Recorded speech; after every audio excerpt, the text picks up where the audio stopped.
নমস্কার, আরও একটা ব্লগে আপনাদের সকলকে স্বাগত জানাই। আপনারা কেমন আছেন? আমি ভালোই আছি। রোজকার মতো কাজ করে স্নান টান করা হয়ে গেছে। তো এই যে এবার প্রতিদিনের যা কাজকর্ম তাই করতে হবে। এই কদিন তো রোজই মানে কন্টিনিউ বৃষ্টি হয়েই যাচ্ছে। আজকে একটু রোদের দেখা পাওয়া গেছে। তো আমাদের বাদাম এখনও শুকনো করা হয়নি। আপনারা বলবেন শুধু বাদামই দেখাচ্ছে যখনই ভিডিও দেখছি। আমাদের বাদাম এখনও শুকনোই হয়নি, কি বলবো, প্রত্যেক দিন বৃষ্টি হচ্ছে আর বাদামগুলো শুকনোই যাচ্ছে না। আর এমন হয়ে গেছে আমাদের এখানে প্রত্যেকজনার, আমাদের তো মানে যত বাদাম ছিল আগে, বড় জমির যত বাদাম ছিল আগে গোছানো হয়ে গেছিলো বলে অনেকটাই রেহাই। এই কদিন আগে যে বাদামগুলো উবড়ানো হয়েছিল সেইগুলো আর কি শুকনোই হয়নি।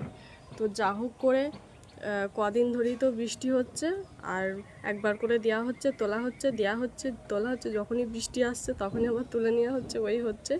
তো আজকে আবার আমি সকালবেলা উঠি রোদ দেখে আগেই ভালো করে চাড়িয়ে দিয়েছি বাদামগুলো ছাদেতে। একবার করে রোদ দিচ্ছে, আবার মেঘলা মেঘলা করে যাচ্ছে। এখন যা হবে হবে, বৃষ্টি এলে তখন আবার সবাই মিলে তুলে নেওয়া হবে।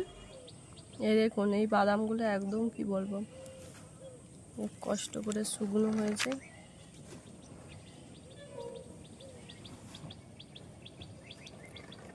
তো এই দুদিন হচ্ছে একটা সমস্যায়, খুবই কি বলবো, একটা সমস্যায় পড়ে গেছি।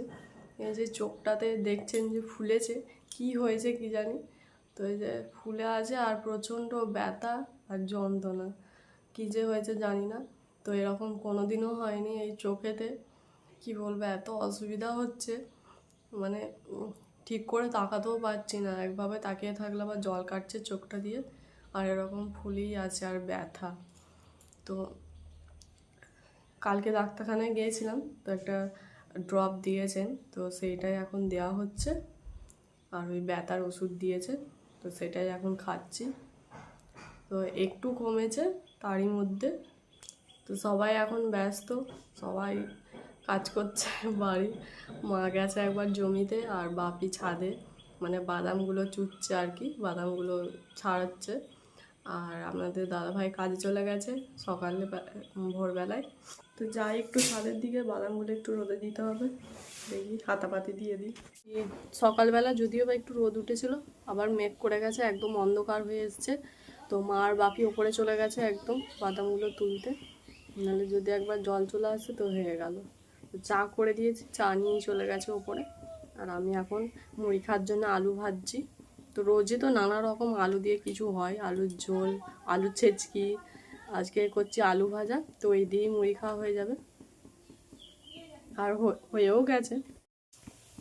আমার এরকম শুকনো শুকনো আলু ভাজাই ভালো লাগে। আপনাদের ভালো লাগে নাকি অবশ্যই কমেন্ট করে বলবেন, তাহলে বুঝবো আমার সাথে মিল আছে কারো। আমার তো ভালোই লাগে এরকম আলু ভাজা, শুকনো শুকনো বেশ হবে। রান্না বসাতে হবে এবার। মুড়ি খাওয়ার তো আলু ভাজা হয়ে গেল। তো আজকে বাজার করা নেই, বাপিও আর যেতে পারবে না, মেঘ ধরেছে, বাদামগুলো তুলতে হবে। আর সেই জন্য বাপিও বাজার যেতে পারবে না। তো জমির দিকে যাই, দেখি কী আছে, তো সেইগুলো দিয়ে আজকে রান্না হবে। জমিতে যে সবজিগুলো আছে সেগুলো দিয়ে আজকে রান্না হবে। তো জমির দিকে একটু যাই, দেখি তুলে নিয়ে আসি শাকপালা কি আছে। যে জমিতে চলে এসেছি আর একদম কাদায় ভর্তি চারিদিকে। এই যে ঘাসগুলো হয়েছে এগুলো নিরতে হবে।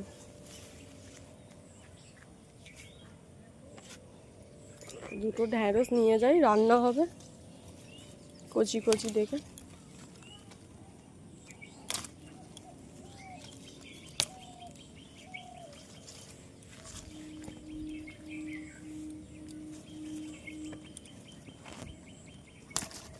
এই যে এরকম ঢ্যাঁড়সগুলো, এগুলো কচি কচি। কত জল দাঁড়িয়ে গেছে জমিতে একদম। এই যে ফুল ফুটেছে ঢ্যাঁড়স গাছের।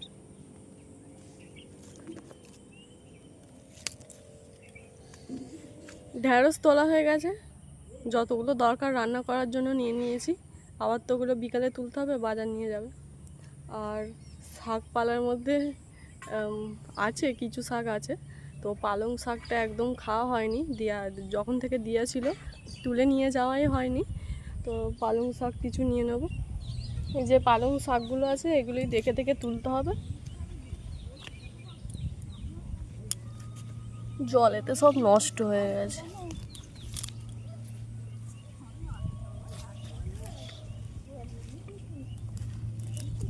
যে ঘাসগুলো হয়েছে এগুলো নিড়োতে হবে, বিকালবেলা দেখি আসবো সময় পেলে। এই যে এতগুলো মতো পালং শাক পেয়েছি, কাদায় ভর্তি, এই জলেই ধুতে হবে।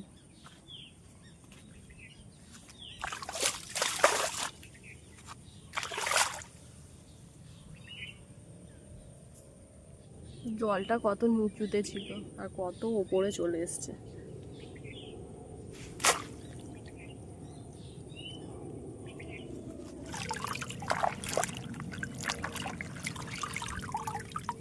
ঢেঁড়স আর পালং শাক নিয়ে বাড়ি যাই, দেখি এগুলোই রান্না করতে হবে।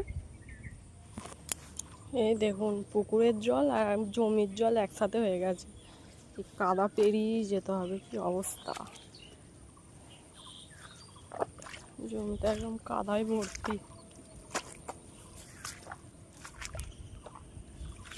এই জমিটায় কত জল হয়ে গেছে।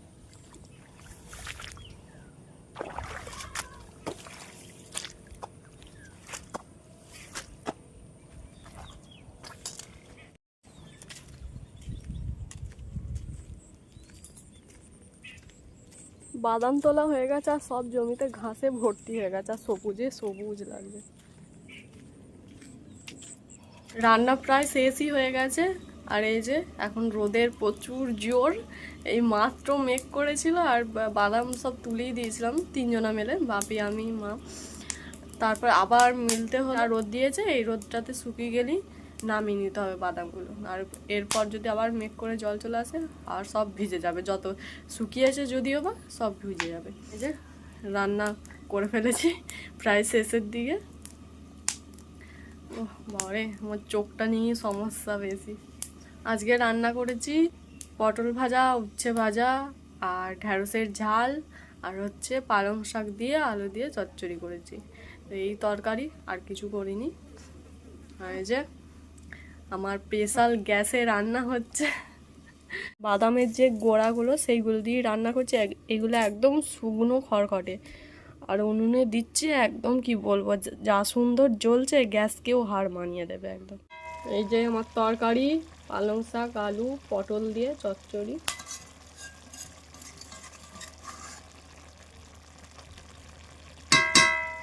আমাদের মতো যারা মধ্যবিত্ত তাদের সকাল হলে একটাই চিন্তা যে আজকে কি রান্না করব।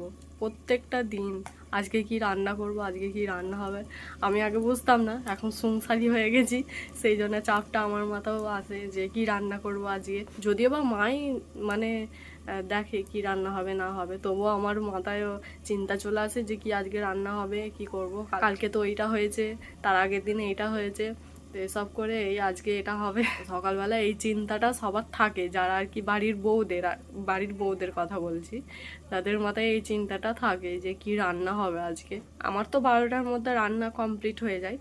তো আমার মতো কে কে আছেন যে তাড়াতাড়ি রান্না করতে ভালোবাসেন, যে তাড়াতাড়ি রান্না ফান্না করে কাজ গুছিয়ে নেবো। আমার এরকমই ভালো লাগে, আমার বেলা হয়ে গেলে আর ভালো লাগে না, সেই জন্য আমি তাড়াতাড়ি রান্না বসিয়ে দিই। দুপুর হয়ে গেছে, অনেক বেলা হয়েছে, বৃষ্টিও চলে এসছে, তাই বাদাম ফাদাম যা ছিল ছাদে সব গুছিয়ে বাকি এখন সব খেতে বসেছি। আর এই যে আমাদের দাদাভাই কাছ থেকে চলে এসছে, আর বাপির খাওয়া হয়ে গেছে, আমরা তিনজনে এখন বসেছি খেতে। আর তো বলেই দিয়েছি কি রান্না করেছিলাম, আমরা চাটনিটাই বলা হয়নি। তো এই যে আমরা চাটনি দিয়ে এবার ভাত খাওয়া হবে। আর বাইরে প্রচন্ড বৃষ্টি হচ্ছে এখন। না অবশ্য খাওয়া দাওয়া হলো এই মাত্র, আর বাইরে বৃষ্টি পড়ছিল, আবার রোদ উঠে গেছে, আর এত গরম বাপরে। যত বৃষ্টি হচ্ছে তত রোদ উঠছে, সারাদিন এই হচ্ছে সকাল থেকে। আর আমাদের খাটাখান্ডি বাড়ছে, একবার বাদাম তোলো, বাদাম ইয়ে করো, শুকোতে দাও, একবারে তুলে দিয়েছি। এবার খেয়ে দিয়ে একটু বিশ্রাম নেবো, আর চোখটা লাগছে একটু একটু, সেই জন্য ভাবছি যে একটু শুই, রেস্ট নিয়ে একটু কমে যাবে আস্তে আস্তে। চোখটা যত দিন যাচ্ছে মনে হচ্ছে ফুলে যাচ্ছে। আর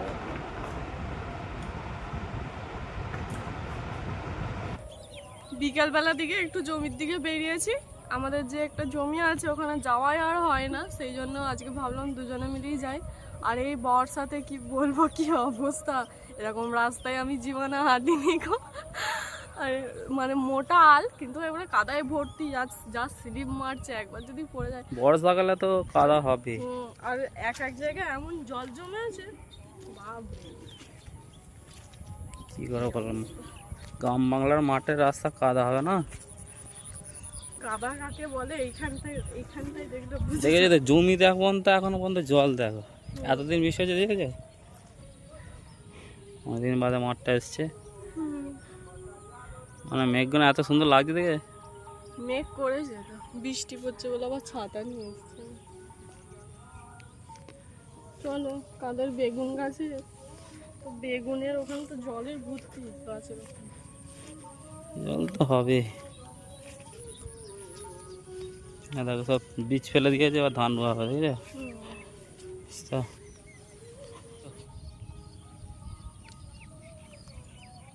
এই আলগুলোতে একদম ঘাসে ভর্তি, আর এইগুলোতে ভয়,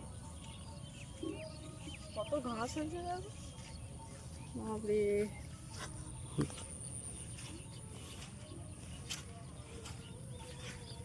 জমিটা দেখে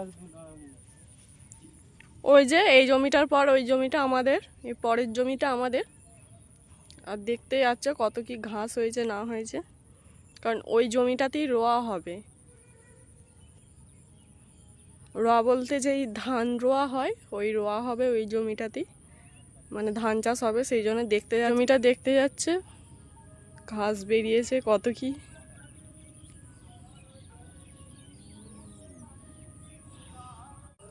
এসো এসো,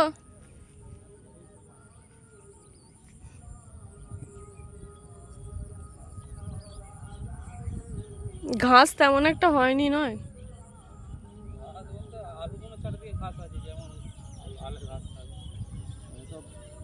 জ্বালাবান মাত্রা ওষুধ দিলে মরে যাবে, তাহলে জমিটা পরিষ্কার হয়ে যাবে। চলো।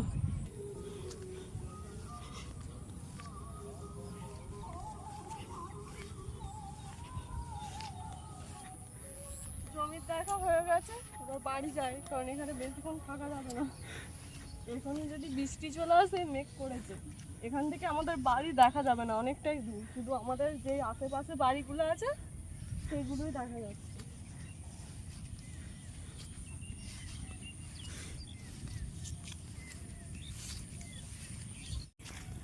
তো এবার আপনাদের দেখাই আমাদের যে বাড়ির সামনাসামনি এসে পড়েছে। মানে রাস্তাটা এত কাদা, সমিতাকে কী করে হাঁটছে বলছে, আমি এই প্রথম দেখছি। দেখো সাবধানে হাঁটবে।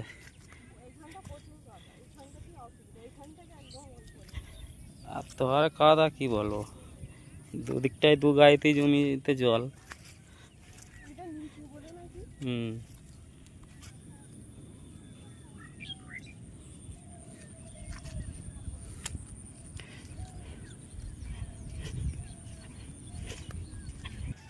জমির জলটা কত সুন্দর লাগছে দেখো। জমির জলটা নামছে যে,